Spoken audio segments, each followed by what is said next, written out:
नमस्कार विद्यार्थियों, वेदांत क्लासेज में आप सभी का हार्दिक स्वागत व अभिनंदन। विद्यार्थियों, हम चर्चा कर रहे थे समास टॉपिक के ऊपर। कौन से टॉपिक के ऊपर चर्चा कर रहे थे? समास के ऊपर चर्चा कर रहे थे।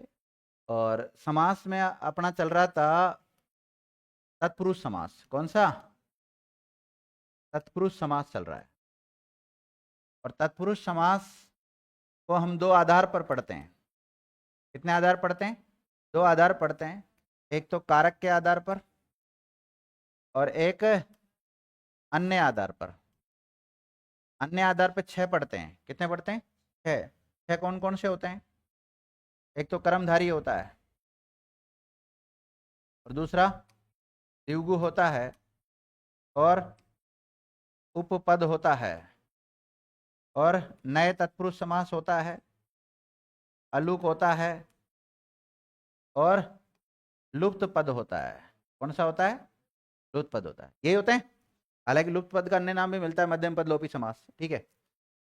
अब जो कारक के आधार पर पढ़ते हैं, तो कारक के आधार पर कौन कौन से होते हैं? देखो, एक तो कर्म होता है, एक करण तत्पुरुष, बातें नहीं, करण तत्पुरुष होता है, और एक संप्रदान होता है और एक अपादान होता है। कौन सा होता है? अपादान। और संबंध होता है और अधिकरण होता है। क्या होता है? अधिकरण होता है। मुख्य रूप से 6 ही होते हैं। कितने होते हैं? 6। तत्पुरुष समास के कारक के आधार पर भेद कितने होते हैं? 6 होते हैं। और 6 कौन कौन से? कर्म, करण, संप्रदान, अपादान, संबंध और अधिकरण होते हैं। ठीक है। अब इसमें ध्यान रखना विद्यार्थियों, ये वाला जो पार्ट था ये कंप्लीट कर लिया हमने। कर लिया ना? तो आज हम कौन से वाले पढ़ेंगे बताओ? यानी कि तत्पुरुष समास के ही उपभेद पढ़ रहे हैं हम, लेकिन कारक के आधार पर। किसके आधार पर? कारक के आधार पर। और कारक के आधार पर पढ़ने से पहले हमें कारक के बारे में भी नॉलेज होनी चाहिए। किसके बारे में? कारक। कारक को इंग्लिश में कहते हैं कैश। और कारक उन्हें कहते हैं जिनका संबंध क्रिया से होता हो। संजय, सर्वनाम के ऐसे सब जिनका संबंध किससे होता हो? क्रिया से होता हो, उनको कारक कहते हैं। कारक की या कारक के जो भेद माने गए हैं हिंदी में, वो 8 माने गए हैं। कितने माने गए? एक तो कर्ता होता है। कौन सा होता है? कर्ता। और 6 ये होते हैं। और एक और संबोधन होता है। एक कौन सा होता है? संबोधन होता है। यानी कि तत्पुरुष समास के जब हम कारक के आधार पर भेद पढ़ते हैं, तो उसमें संबोधन और कर्ता को नहीं माना गया है। संबोधन और कर्ता को नहीं माना गया, बल्कि कर्म को माना है, करण को माना है, संप्रदान, अपादान, संबंध और अधिकरण। तो आप लोग सभी विद्यार्थी हेडिंग डाल लें। सभी हेडिंग डालो। कारक के आधार पर। किसके आधार पर? कारक के आधार पर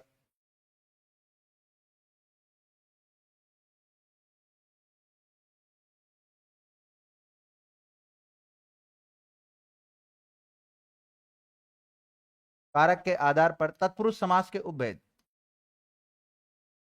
तत्पुरुष समास के उपभेद किसके आधार पर? कारक के आधार पर। किसके आधार पर? कारक के आधार पर। अब देखो, कारक के आधार पर कौन कौन से होते हैं। एक तो होता है, पूरा नाम क्या रहेगा इसका? जो नए विद्यार्थी आए वो भी लिख लो। कर्म तत्पुरुष समास। कर्म तत्पुरुष समास और करण। बार बार इसको क्या लिखूं? सेम। तीसरा, बोला करो रे, बोलते नहीं हो। संप्रदान तत्पुरुष समास। लिखा है ना, मैंने चार्ट बनवाया था ना आपको, फिर बोल क्यों नहीं रहे हो? अपादान तत्पुरुष समास और संबंध तत्पुरुष समास और अधिकरण। खाना नहीं खा के आए हो क्या? नाश्ता भी नहीं करके आए हो? चाय भी नहीं पी के आए हो? मेरी कोई गलती नहीं, गलती मेरी है। ठीक है। कर्म तत्पुरुष, करण, संप्रदान, अपादान, संबंध और अधिकरण, ये होते हैं। अब एक एक को पढ़ेंगे हम। लेकिन एक एक को पढ़ाने से पहले थोड़ा सा कारक के बारे में जानकारी दे देता हूं ना। देखिए,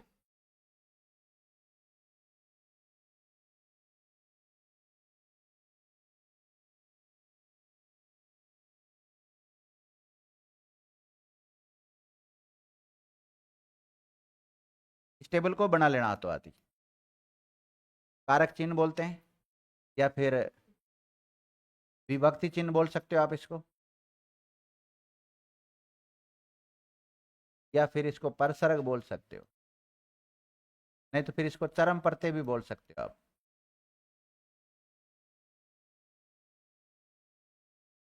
और संज्ञा सर्वनाम के भेद शब्द जिनका संबंध क्रिया से होता है उसे क्या कहते हैं? कारक कहते हैं। कारक के नाम में ये 8 होंगे। कितने होंगे ये? 8 है हिंदी में। सबसे पहले आता है कर्ता कारक। कौन सा कारक आता है? कर्ता कारक। और कर्ता की विभक्ति चिन्ह होती है ने, और कभी कभी कोई भी विभक्ति चिन्ह नहीं आता। ये जो क्रॉस का चिन्ह लगाया इसका मतलब कोई विभक्ति चिन्ह नहीं आता है। एक कारक होता है कर्म कारक। कौन सा कारक? कर्म। कर्म को विभक्ति चिन्ह पढ़ी होगी आपने, और कभी कभी कोई विभक्ति चिन्ह नहीं आता है। तीसरा होता है करण कारक। करण कारक, और करण कारक का विभक्ति चिन्ह होता है से, नहीं तो फिर होता है द्वारा, नहीं तो फिर होता है के द्वारा। क्या आते हैं? ठीक है। इसी प्रकार संप्रदान तत्पुरुष समास होता है। सॉरी, मैं कारक पढ़ा रहा हूं। संप्रदान कारक होता है। तो संप्रदान की पहचान क्या होती है, या विभक्ति चिन्ह क्या होता है? के लिए। क्या होता है? के लिए होता है, या फिर कभी कभी को भी आ जाता है, ध्यान रखना। मुख्य तो के लिए ही है। एक होता है अपादान कारक। कौन सा कारक? अपादान कारक बोल रहा हूं मैं।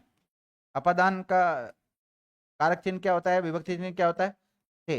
लेकिन ये पृथक होने के भाव में आता है, अलग होने के भाव में। तो यहाँ पर जो से आया ना, ये साधन के रूप में आता है, ये साहितार्थ आता है। साधन लिख देता हूँ यहाँ तो ना,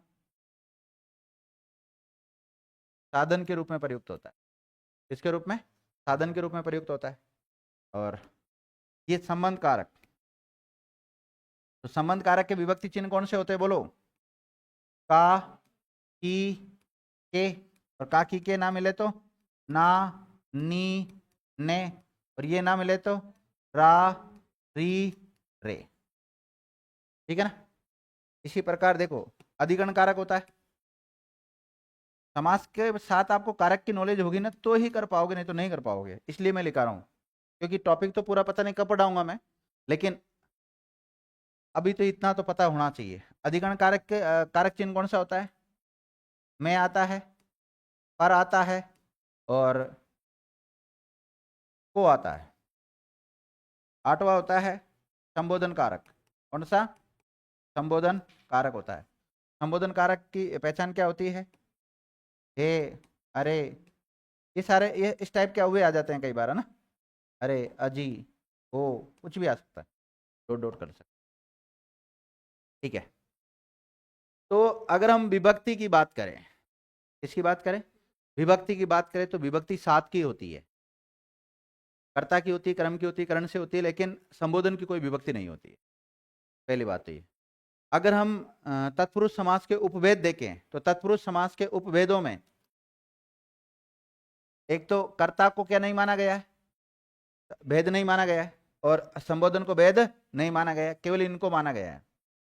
अगर मैं कारक टॉपिक की बात करूं तो कारक कितने होते हैं हिंदी में? 8। कितने होते हैं? 8। संस्कृत में कितने होते हैं? 6। तो उसमें कारक देखो किस किस को नहीं माना उन्होंने? संबोधन को नहीं माना और संबोधन को नहीं माना। 2-3 शब्दावली है कि कारक की संख्या हिंदी में कितनी? 8। और संस्कृत में कितने? 6 होते हैं। किस किस को नहीं माना जाता है? संबंध और संबोधन को नहीं माना जाता है। हिंदी में कारकों की संख्या कितनी? 8। लेकिन जो तत्पुरुष के उपभेद है उसमें कारक के आधार पर कितने? उसमें किस किस को शामिल नहीं किया? कर्ता और संबोधन को शामिल नहीं कर रखा है। ठीक है ना। इसके अलावा विभक्तियां किसकी नहीं होती है? संबोधन की विभक्ति चिन्ह नहीं होता है, ध्यान रखो, केवल ये पहचान है। ठीक है। तो ये बेसिक जानकारी तो मैंने आपको दे दी। वापस आते हैं हम कि भाई कारक के आधार पे जो तत्पुरुष समास के भेद है ये सब 6 होते हैं। ठीक है, इतना आप लोगों ने लिख लिया था, नहीं लिखा था? कि ये लिखाया था मैंने आप लोगों को? हाँ, ये लिख लिया था। अब इसके बाद में एक एक को पढ़ना होता है, लेकिन जैसे माना कि कर्म तत्पुरुष समास की के बारे में पढ़ाऊंगा तो आपको इस कर्म के बारे में पता होना चाहिए कि कर्म किसे कहते हैं, अर्थात कारक के बारे में पता होना चाहिए। कौन से टॉपिक के बारे में पता होना चाहिए? कारक। और कारक किसे कहते हैं? संज्ञा सर्वनाम के वे शब्द जिनका संबंध क्रिया से होता है उनको क्या कहते हैं? कारक। वो अगर कर्ता का बोध कराते हो, कर्ता का मतलब होता है किसी कार्य को संपन्न करने वाले, क्रिया को संपन्न करने वाला क्या कहलाता है? कर्ता। और क्रिया का फल या प्रभाव जिस पर पड़ता है उसको क्या कहते हैं? कर्म। और कर्ता के द्वारा क्रिया को संपन्न की जा रही है, उसके लिए जिस साधन, जिस माध्यम, जिस साहित्य, कोई भी साहित्यार्थ जो भी वस्तु है उसकी आवश्यकता पड़ती है तो उसको क्या बोलते हैं? करण। और जिसके लिए क्रिया संपन्न की जाती है उसको क्या बोलते हैं? संप्रदान। और जिससे अलग होया जाता है, डर लगता हो, भय लगता हो, बचाने का भाव होता हो, उत्पन्न होने का भाव होता हो, शिक्षा देने का भाव होता हो, वो सारे किसमें आ जाते हैं? अपादान में। संबंध बताया जा सकता है, पति पत्नी में संबंध हो सकता है, बाप बेटे में संबंध हो सकता है, माँ बेटी में संबंध हो सकता है, नौकर और सेवक, जो नौकर और मालिक होता है उसके बीच में संबंध हो सकता है। तो आपस में वो संबंध जो बताया जाता है वो किस में जाएगा? संबंधवाचक में जाएगा। और अधिकरण, इसमें स्थान और समय का बोध होता है, जिससे जैसे रमेश सामने रहता है, कहाँ रहता है? सामने। तो सॉरी, सामने से सही नहीं निकलेगा, मैं दूसरे तरीके से निकालता हूँ। रमेश घर में बैठा है, कहाँ बैठा है? घर में। तो घर स्थान को बता रहा ना। सुरेश रात को पढ़ता है, कब पढ़ता है? तो स्थान और समय सूचक जो शब्द आते हैं वो अधिकरण में जाते हैं। और संबोधन में तो किसी को पुकारा जाता है, किसी को बुलाया जाता है, किसी को आवाज दी जाती है। जैसे कहते हैं ना, ए लड़के इधर आना, तो ए भी यहां पर क्या है? संबोधन का काम करेगा। अरे बालक चुप हो जाओ, तो बालक के साथ अरे जो शब्द आ रहा है ना वो संबोधन का काम कर रहा है। ठीक है, अब प्रॉपर डिटेल तो हम कहाँ पढ़ेंगे? जब कारक टॉपिक पढ़ेंगे तब। लेकिन इतना काम हो जाए कि हमें समास में कोई दिक्कत ना आए। अब देखिए, हम पढ़ रहे हैं समास, वो भी कर्म करण ये सारे पढ़ेंगे, तो इनमें ध्यान रखना विभक्ति चिन्ह आएंगे। और जब इनका सामासिक पद बनाएंगे, छोटा रूप बनाएंगे, तब उस विभक्ति चिन्ह का क्या हो जाएगा? लोप हो जाएगा। और जब उसका विग्रह लिखेंगे तब उसमें उसका विभक्ति चिन्ह आना जरूरी, ध्यान रखना। जैसे अगर कर्म के अनुसार विभक्ति होगा तो कर्म का विभक्ति चिन्ह को होता ना, को आना जरूरी है। वहां आप जबरदस्ती से लिखो, वो गलत हो जाएगा फिर। ठीक है, तो थोड़ा सा इनका विभक्ति का ध्यान रखना। और समास किसे कहते हैं? जब सामासिक पद बनाते समय कारक चिन्हों का लोप हो जाता हो तो उसे समास कहते हैं। कई किताबों में आपको यह परिभाषा मिलेगी, लेकिन यह परिभाषा केवल तत्पुरुष समास के कारक के आधार पर जो उपभेद होते हैं ना, इनमें ही लागू होती है, संपूर्ण समास प्रकरण में लागू नहीं होती। संपूर्ण समास प्रकरण में तो हम क्या परिभाषा याद कर सकते हैं? दो या दो से अधिक शब्दों के परस्पर मेल को क्या कहते हैं? समास कहते हैं। शब्दों की जगह पद आ सकता है। तो ये जितने भी है इनमें विभक्ति चिन्ह का क्या होगा? लोप होगा। तो पहला लिखो आप, कर्म तत्पुरुष समास। कर्म तत्पुरुष समास। और हाँ, एक बेसिक चीज और बता देता हूं इसके बारे में। ये जो तत्पुरुष, जितने भी हम तत्पुरुष के कारक के आधार पर भेद पढ़ रहे हैं, ये कहीं ना कहीं दूसरी जगह भी आ सकते हैं। वो डिपेंड करेगा वो 4 विकल्प उसने कौन से दिए हैं। सामान्यतः तो एग्जाम का एक ही उद्देश्य होता है कि वो जब भी यहां से कोई सवाल देगा तो इनमें से विकल्प बना के देना चाहिए उसको। लेकिन फिर भी एग्जामिनर है, कई बार बच्चों को ज्यादा परेशान करने के लिए वो दे देता है दूसरे वाले विकल्प। बड़ा क्वेश्चन को बड़े शांति से पढ़ो आप, समझो उसको और आराम से उसका हल कर सकते हो। जैसे माना कि पुरुषों में है जो उत्तम, पुरुषों में है जो उत्तम। अब जो, या मैं केवल एक शब्द लिख रहा हूं, पुरुषोत्तम। अब पुरुषोत्तम शब्द विद्यार्थियों में आ रहा है, अधिकरण कारक में जा सकता है, जा सकता है। पुरुषों में है जो उत्तम कर्मधारी में भी जा सकता है और बहुवीरी में भी जा सकता है। अब किसको माने? बहुवीरी को मानना भाई, वहां पर वहां किसको मानना? बहुवीरी विकल्प में ना दिया हो तो कर्मधारी है। और सर कर्मधारी है और ये अधिकरण एक साथ दे दे, तो एक साथ कैसे देगा? नहीं दे सकता, वहां पे देगा कारक के आधार पर। किसके आधार पर? कारक के आधार पर देगा, तो फिर कर्मधारी को नहीं मानेंगे, फिर किसको मानेंगे? अधिकरण को मानेंगे। और कारक से भिन्न आधार पर दे दे तो फिर वहां पे अधिकरण को नहीं मानेंगे, वहां पे किसको मानेंगे? कर्मधारय को मानेंगे। समझ गए? तो लिखो कर्म तत्पुरुष समास।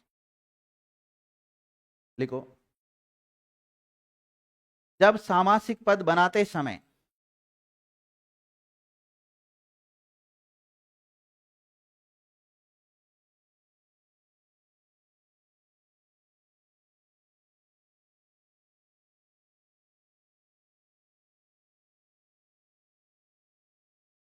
जब सामासिक पद, ये इसको समास भी कह सकते हैं, छोटा रूप। जब सामासिक पद बनाते समय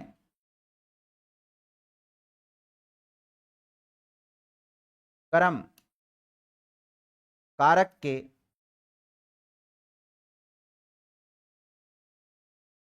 विभक्ति चिन्हों का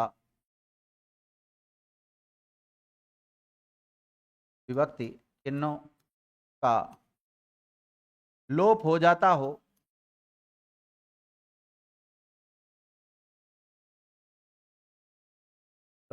हो तो उसे कर्म तत्पुरुष समास कहते हैं। कर्म तत्पुरुष समास कहते हैं। लिख लिया? जब सामासिक पद बनाते समय कर्म कारक के विभक्ति चिन्हों का लोप हो जाता हो तो उसे क्या कहते हैं? कर्म तत्पुरुष समास कहते हैं। अब ये जो कर्म है ना, इसके विभक्ति चिन्ह कौन से होते हैं भाई? कर्म का विभक्ति चिन्ह कौन सा होता है बताओ? को होता है। क्या होता है? तो इसका लोप हो जाता हो।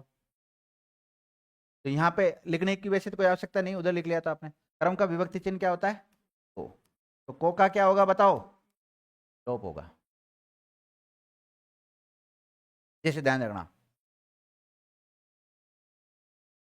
जेब को कतरने वाला,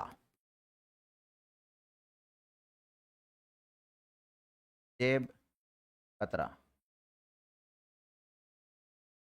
क्या बनेगा? जेब कतरा। तो सर ये तो उसमें भी तो जा सकता है, किसमें? मध्यम पद लोपी या लुप्त पद में भी जा सकता है, लेकिन वो तो कारक से भिन्न आधार पर है ना भाई। वो तो किस पर है? कारक से भिन्न आधार पर है। तो यहाँ पे देखो, को का लोप हुआ कि नहीं हुआ? देख लो इसको, जेब को कतरने वाला, जेब कतरा।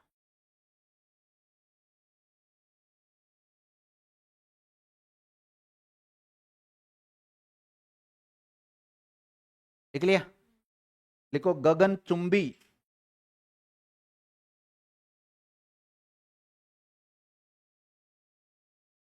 गगन चुंबी, गगन को चूमने वाला। गगन चुंबी का क्या बनेगा? गगन को चूमने वाला। गगन मतलब आकाश। कोई ऊंची मीनार होती है ना ऐसी लंबी, तो कहते हैं तो गगन चुंबी है, गगन को चूम रही है। चूमने का मतलब एक प्रकार से टच कर रही है, गगन चुंबी। दे दो उदाहरण और बहुत सारे, और उदाहरण लिखो आप। तो मैं मेरी तरफ से लिख दूं। देखो विद्यार्थियों,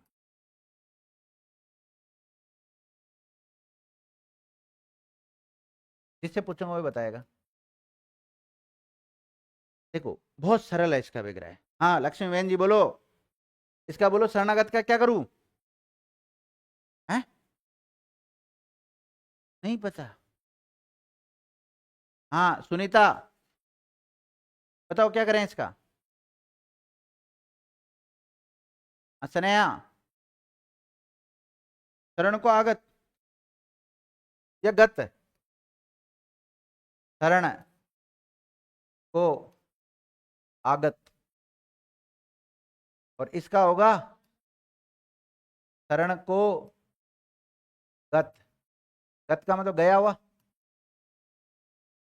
गया हुआ के लिए आ सकता है, और आगत का मतलब आया हुआ या आने के लिए आता है।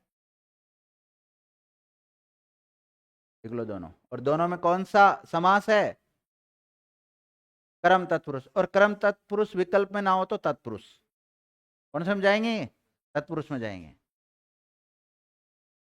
तत्पुरुष के जितने भी पढ़ा रहा हूं मैं आपको, तत्पुरुष के उपभेदों में, ये सारों में अगर कोई विकल्प में नहीं दिया हुआ है तो तत्पुरुष मान लेना।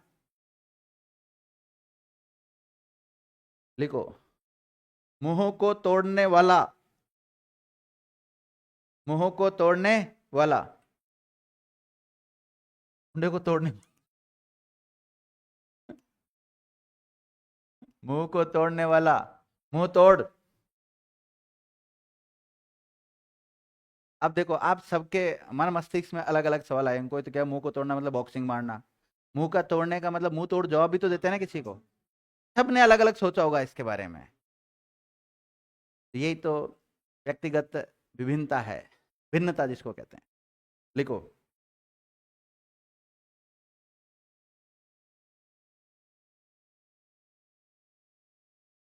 जेब कतरा लिख लिया?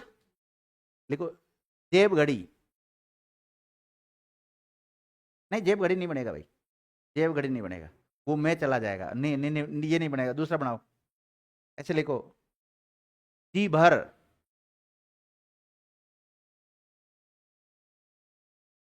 क्या बनेगा? जी को भरने वाला, जी भर।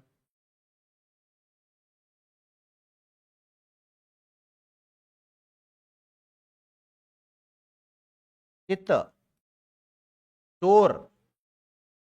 क्या बनेगा? चित्त को चोरने वाला है, चुराने वाला? चुराने वाला।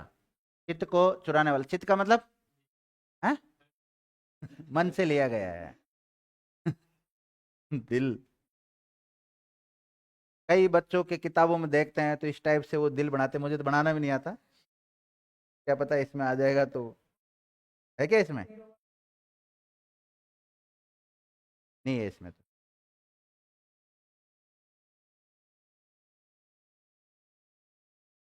ए भाई हट जा वापिस हटाना भी नहीं आता ना, तो ये तो पता नहीं गड़बड़ कर रहा है। ये रो फिर और आगे से। तो ये तो अगली स्लाइड पे चल गड़बड़ हो जाएगा। अच्छा, वो तीर का निशान तो आ गया था ना? हाँ, समझ गया ना मैं क्या कहना चाहता हूँ। देखो, कमर को तोड़ने वाला, कमर तोड़। अब मैं शब्द बोल देता हूँ, बाद में आप विग्रह करना ना। लिखो, मनोहर, कीड़ी मार,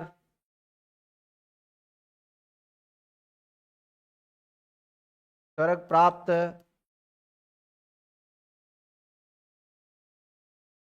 गिरहकट लिखाया था कि मैंने? गिरहकट,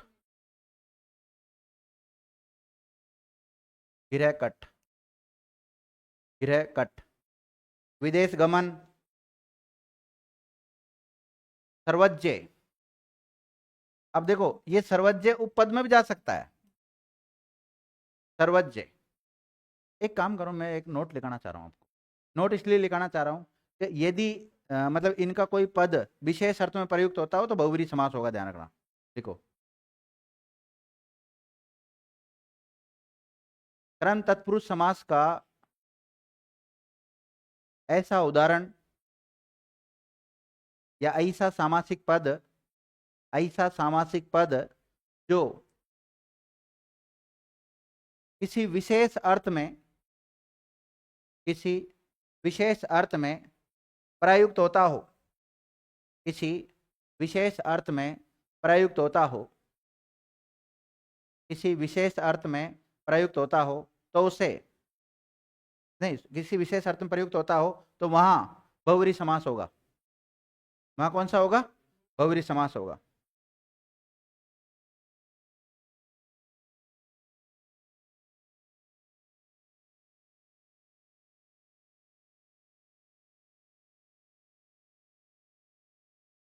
लिखो, विकासोन्मुख,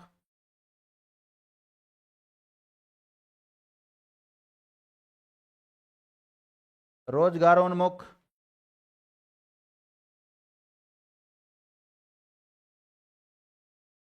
जितेंद्रिय,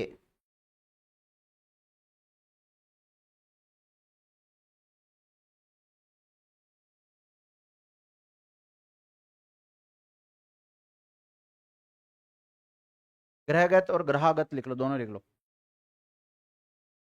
दुख प्राप्त, आशातीत,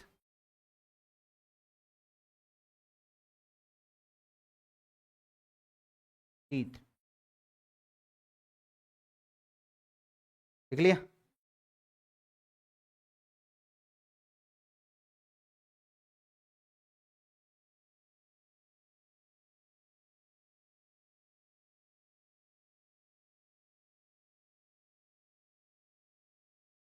कृष्णार्पण,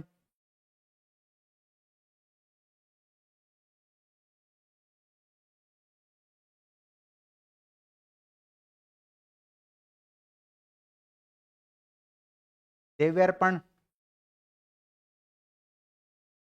अधिकार प्राप्त,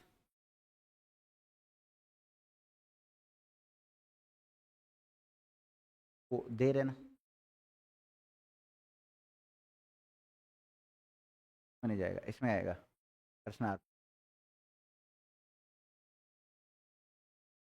वहां क्या आता है, संबंध में को आता है?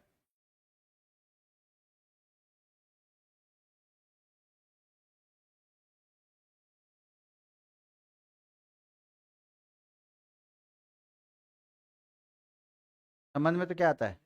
अच्छा, आपने चेंज कर दिया विकल्प। अच्छा, संप्रदान बोल रहे आप, देना क्रिया के लिए आप ईश्वर को दे सकते हैं। तेरा तुझको अर्पण दिया थोड़ी हमने, हैं? हाँ, तो कृष्ण को अर्पण होगा ना यहाँ पे। देना क्रिया के लिए आता है, लेकिन या तो देखो, राजा भिखारी को दान दे सकता है, जनता को दे सकता है, बड़ा अगर छोटे को देता है ना, उसमें वो भी ध्यान रखना होता है। देने का मतलब प्रदान, दान, वो आएगा। वो लिखो, ज्ञान प्राप्त, प्रेम प्राप्त,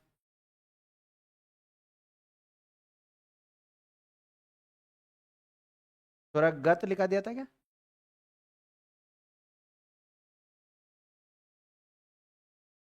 स्वर्गगत, दुख को प्रदान करने वाला, दुख को प्रदान करने वाला, लिखो ना। क्यों, मैं विग्रह भी तो बोल सकता हूँ, विग्रह बोल के सामासिक पद भी बना सकता हूँ। देखो, कष्ट को प्रदान करने वाला या कष्ट देने वाला,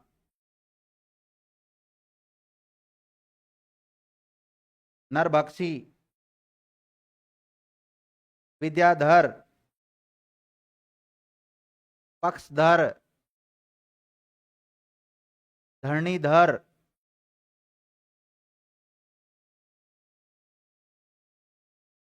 धरणीधर,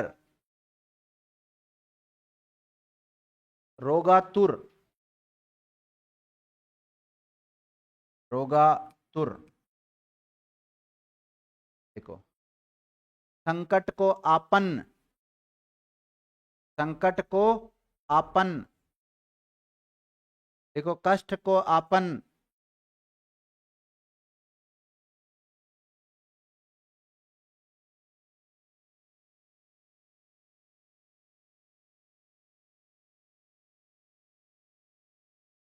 देखो, परलोक गमन, परलोक गमन, लिख लिया। लिखो, दिवाकर, लिखो, स्याही चूस, स्याही नहीं चूसते क्यों, पेन को नहीं चूसते क्यों?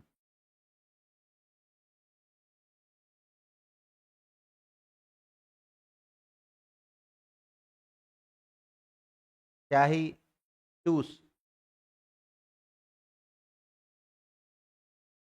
लिखो,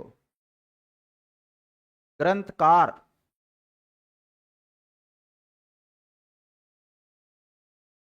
लिखो, प्राप्तोदक, प्राप्तोदक, लिखो, विषधर, लिखो, खड़गधर, सरुबक्षी थोड़ी सी लिखाया था मैंने। देखो सर्वभक्षी, सुखप्रद,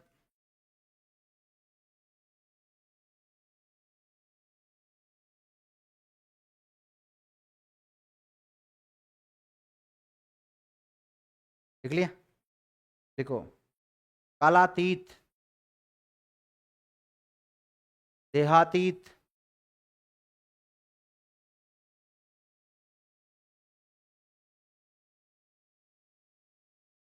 देहातीत, ज्ञानातीत,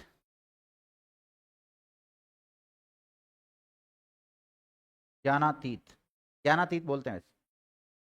लिख लिया। देखो ख्याति प्राप्त, सुख प्राप्त लिख लिया था क्या? देखो सुख प्राप्त, देखो नेत्रों को सुखद, मरणातुर,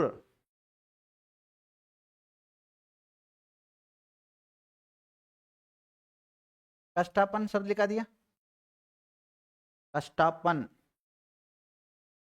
लिखो, धनुर्धर,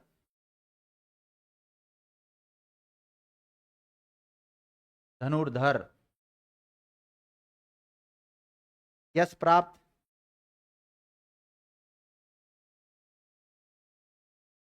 बनाओ।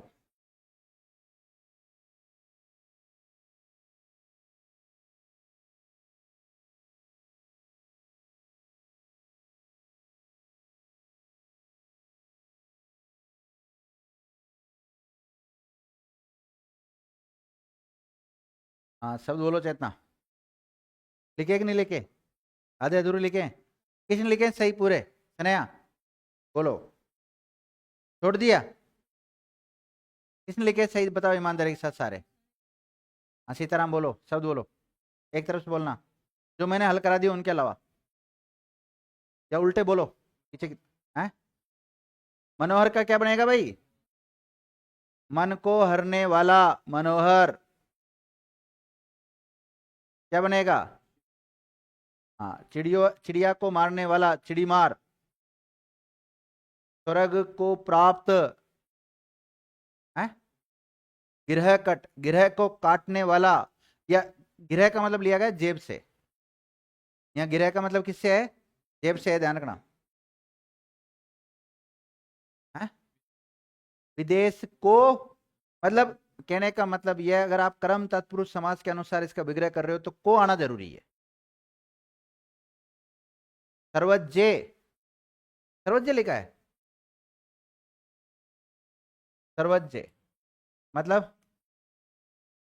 सर्व को जानने वाला, सर्व मतलब सभी। विकासोन्मुख, एक मिनट, ये शायद मैंने लिखा था शब्द भी, हाँ ये रहा। विकासोन्मुख शब्द में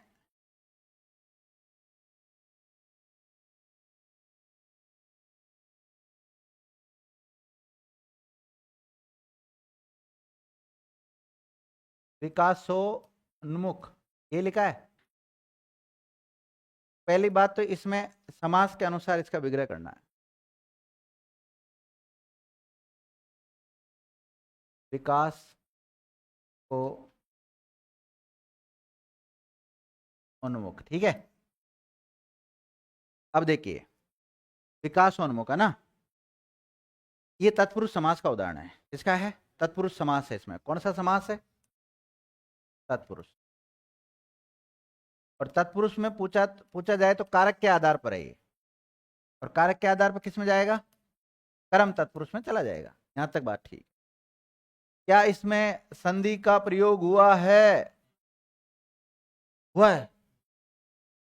करो संधि विच्छेद करो इसका। विकास धन उन्मुख कर दिया। ओके देखना, किसने कहा था संधि हो रही सर इसमें? लक्ष्मी ने कहा था। तो लक्ष्मी इधर बैठा कर ज्यादातर, क्योंकि इधर बैठती तो मेरी नजर डायरेक्ट तेरे सामने जाती है, फिर मैं पूछ ही लेता हूँ। फिर आप सोच रहे होंगे सर जानबूझ के मुझे हैरान परेशान कर रहे हैं। हैरान परेशान नहीं कर रहा मैं। कोई नहीं लगता है? फिर तो ठीक है। हाँ पीछे वाली बहन जी, विकासोन्मुख में संधि कौन सी है?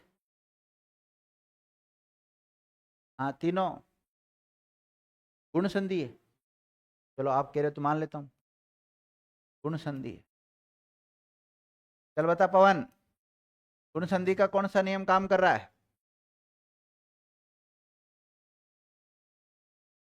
औ ओ या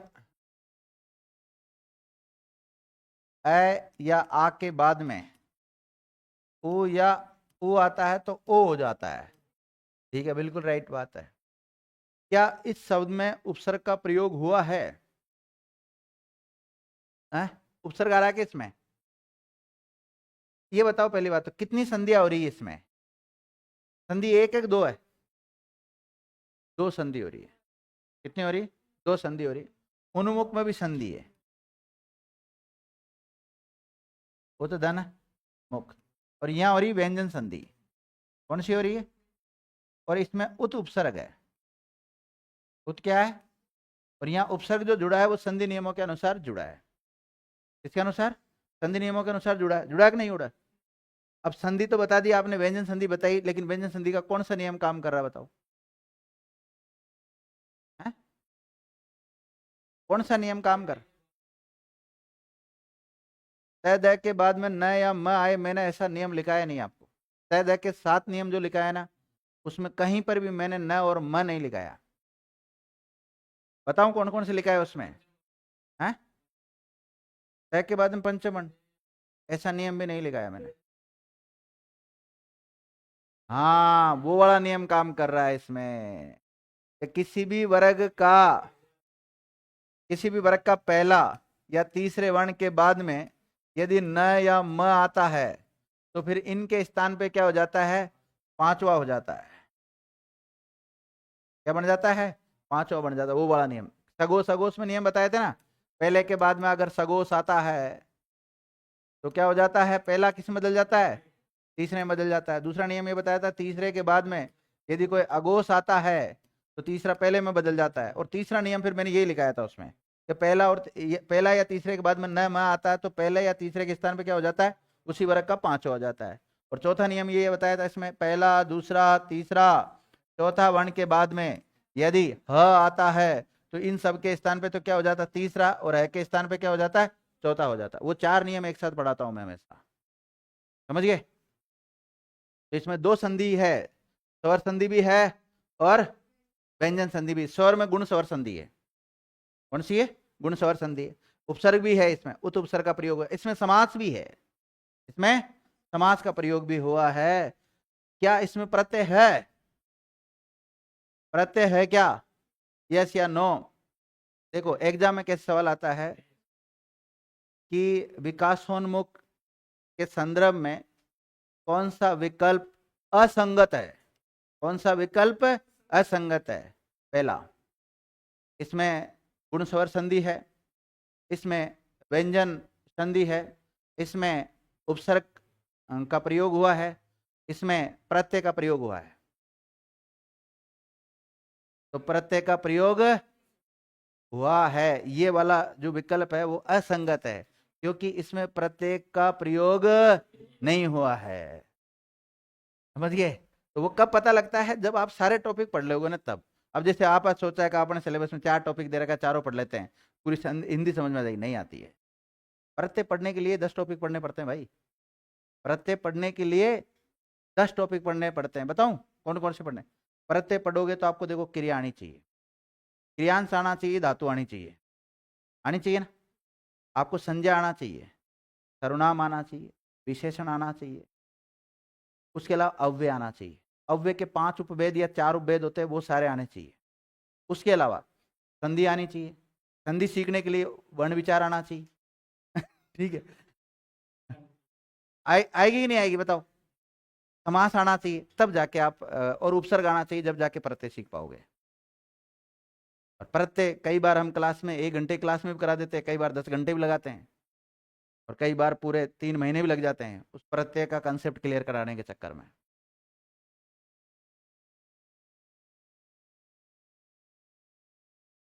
मैं आपको गारंटी दे रहा हूं कि आपको, आप जो पढ़ रहे हैं ना, ये आपको कभी धोखा नहीं देगा। आप जिस दोस्त के साथ रोते फिर रहे हो ना, वो दोस्त कभी भी आपको धोखा दे सकता है।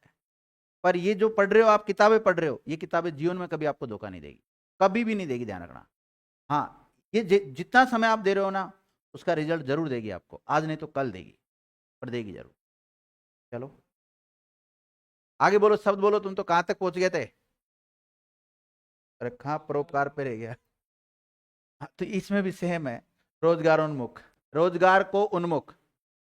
आप सब रोजगार के लिए तो उन्मुख है, रोजगार प्राप्त तो करना चाहते हो, मिल जाएगा, कोशिश करो। आगे बोलो, ये दिल विल को याद करना छोड़ दो। रुस्तम है बड़ा। आगे बोलो, जितेंद्रिय, बताओ। हाँ, इंद्रियों को जीतने वाला। ये शब्द मैंने लिखे होंगे सर, ये लिखे हुए। देखो, एक तो ग्रहगत होता है और एक ग्रहागत होता है। इसमें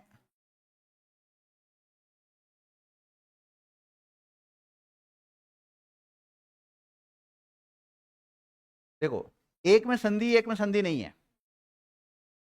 ग्रहागत में संधि दीर्घ संधि का उदाहरण है, लेकिन ये दीर्घ संधि का उदाहरण नहीं है, यह केवल संयोग है, इसमें उपसर्ग भी नहीं है।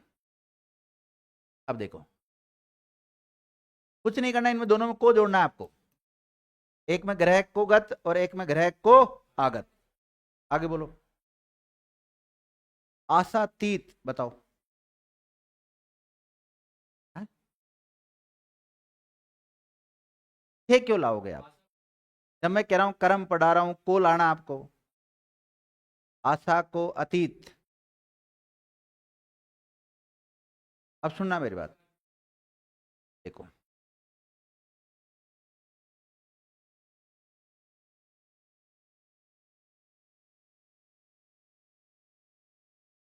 ये बनता है। आशा का मतलब तो एक प्रकार से उम्मीद, और अतीत, अतीत का मतलब आपको ऐसी उम्मीद नहीं थी, नकारात्मक भाव में आता है। इसका अतीत का मतलब क्या होता है? नहीं, एक प्रकार से नकारात्मक रूप में आता है। या इसको भी देखते हैं,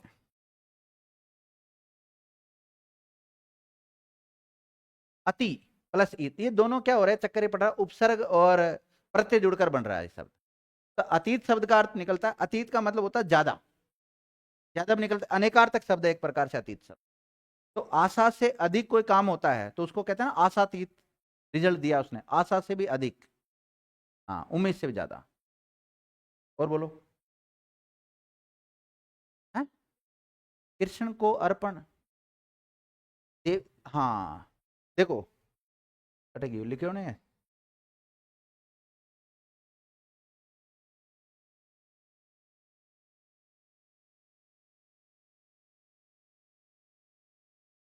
कृष्ण को अर्पण, क्या क्या बनेगा?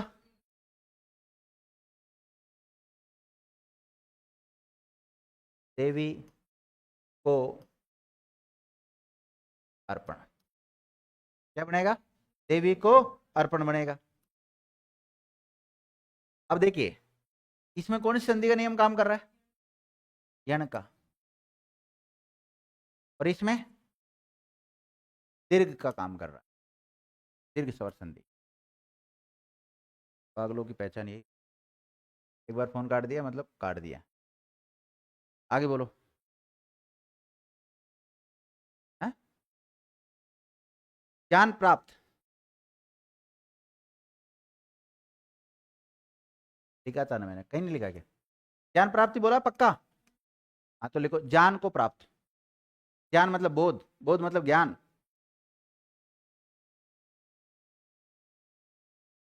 है प्रेम को प्राप्त। और बोलो,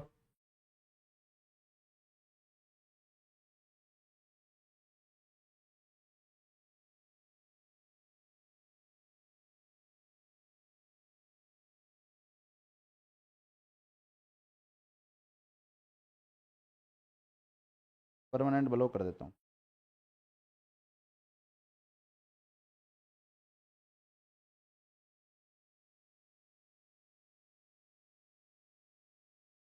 स्टूडेंट ही होने को तो, पर स्टूडेंट को समझना चाहिए ना। तो आप तो समझ सकते हो ना। तो अगर एक बार फोन काटा जाता है इसका मतलब क्या होता है? अगला बिजी है। आगे बोलो। प्रेम को प्राप्त, स्वर्ग को गत, दुख को प्रदान करने वाला चेतना बताएगी, दुखप्रद। प्रदान, देने वाला। वो शब्द तो कहने का मतलब यह है कि पर्यायवाची शब्द प्रयोग में ना ले, कई बार परिस्थिति अनुसार लेना पड़ता है, वो बात एक अलग है। बाकी सामान्यतः पर्यायवाची शब्द का प्रयोग नहीं लेना है।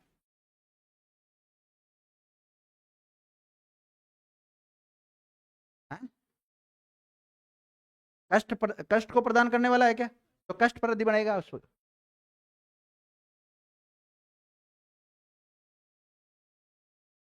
प्रद होगा अगर प्रदान है तो, और दाई है तो, देने वाला है तो दाई। क्या बनेगा? हाँ, नर का या नरों का भक्षण करने वाला, नर भक्षी है। विद्याधर, विद्या को धारण करने वाला। और बोलो, हो गए सारे? पक्ष को धारण करने वाला, पक्षधर। धरणीधर, धरणी धर, धरणी को धारण करने वाला, धरणी मतलब पृथ्वी। हाँ, जाएगा ना वहां पे, बहुरी में जाएगा फिर। हाँ? क्या? अच्छा, रोग को आतुर, रोगातुर, रोग को आतुर।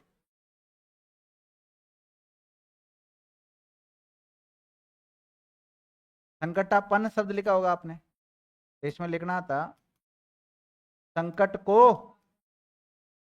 आपन। आगे बोलो। कष्टापन, कष्ट को आपन। परलोक गमन, लिखा है तो मैंने शायद ये लिखा हुआ। परलोक गमन क्या होगा? परलोक को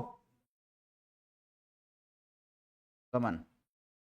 अब देखो इसमें है ना, उपसर्ग है, इसमें उपसर्ग है, समास है, संधि है क्या इसमें परलोक गमन में? नहीं है, संधि नहीं है। प्रत्यय है? प्रत्यय भी नहीं है। आगे बोलो। दीवा, दीवा मतलब दिन को, दिन से लिया गया है। दीवा को करने वाला, दीवा मतलब दिन से लिया गया है, सूर्य के लिए आता है दिवाकर। चाय को चूसने वाला, चाय चूस है। ग्रंथ को करने वाला, अब ग्रंथ को करते नहीं है, ग्रंथ को लिखते हैं। तो करना का मतलब क्या है? एक प्रकार से लिखना। जो ग्रंथ लिखने वाला है ना, उसके लिए ग्रंथकार आ सकता है।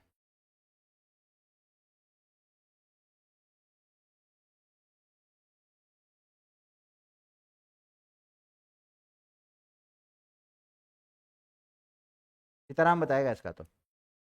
प्राप्त उदक का ना, प्राप्त को उदक होता है क्या? उदक को प्राप्त होता है जल, उदक को प्राप्त।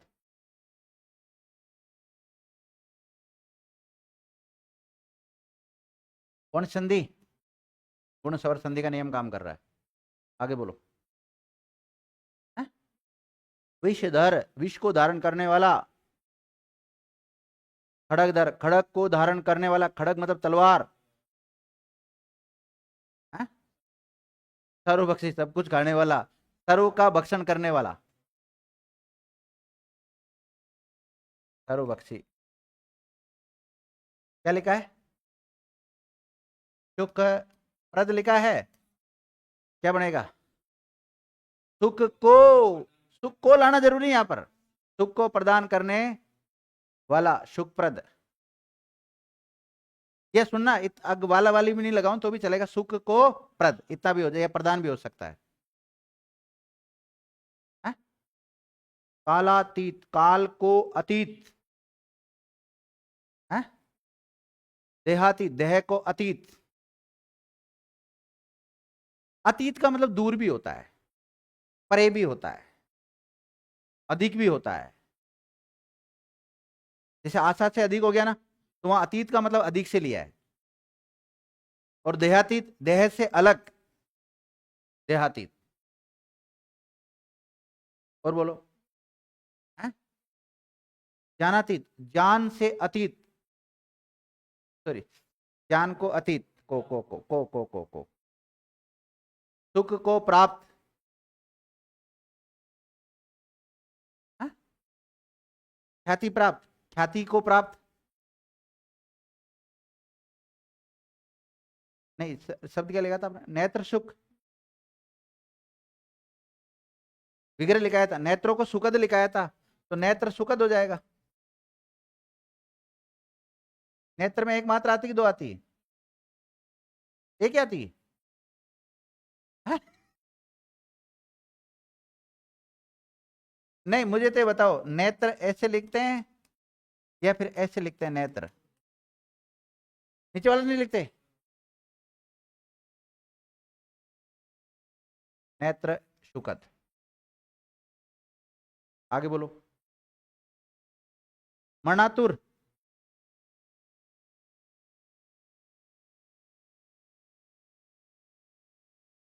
मरणातुर क्या होगा? मरण को आतुर, मरण मतलब मरने से लिया गया।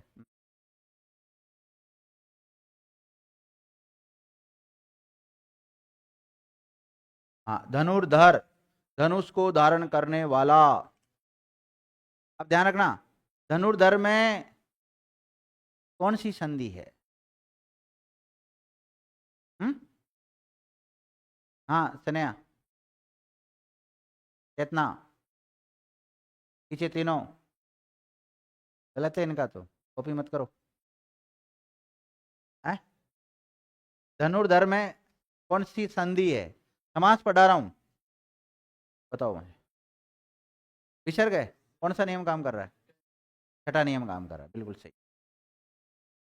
आगे बोलो। यश को प्राप्त,